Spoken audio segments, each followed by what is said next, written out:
3 mars prochain, vous aurez à élire l'équipe municipale qui conduira la gestion de la commune dans les 6 prochaines années.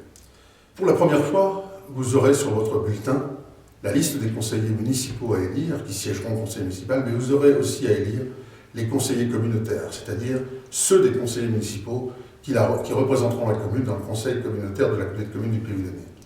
Cela veut dire que la légitimité et le rôle des intercommunalités est dorénavant au centre de la gestion dans notre pays.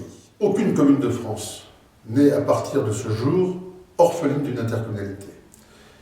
Et lorsque je vois cette évolution, je me félicite qu'en 1997, à mon initiative, un certain nombre de communes, elles étaient 10 à l'époque, aient fondé la communauté de communes du Pays-Houdanais, que j'ai présidée jusqu'en début 2012.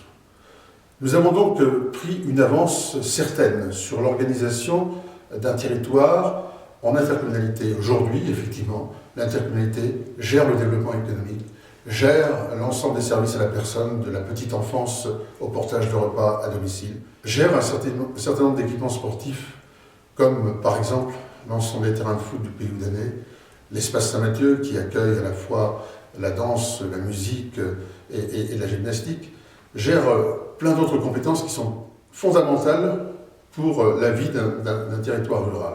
Cette réussite-là tient beaucoup à la connivence qu'il y avait entre la communauté de communes et Houdan.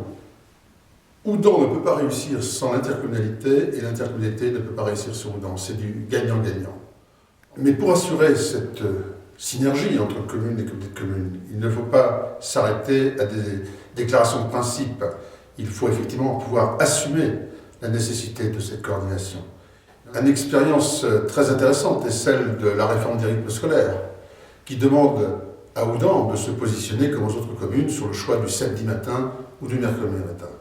Le conseil municipal que j'ai l'honneur de conduire jusqu'à aujourd'hui a souhaité, a décidé que ce serait le samedi matin qui serait la mi-journée. Pourquoi? Tout simplement pour ne pas détruire l'ensemble du réseau des centres de loisirs de la communauté de communes du Pays-Houdanais. Vous l'avez compris, l'intercommunalité est désormais incontournable, elle s'impose dans tout le pays.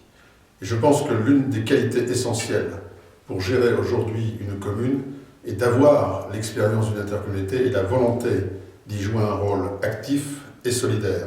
Je crois qu'effectivement, l'expérience que les équipes successives que j'ai eu l'honneur de conduire ont acquis cette expérience, ont acquis la confiance des autres communes et permettront, dans les années qui viennent, à Houdan d'y jouer tout son rôle. Alors, le 23 mars, une nouvelle raison de donner une large majorité à Agir pour Houdan et le Houdanais.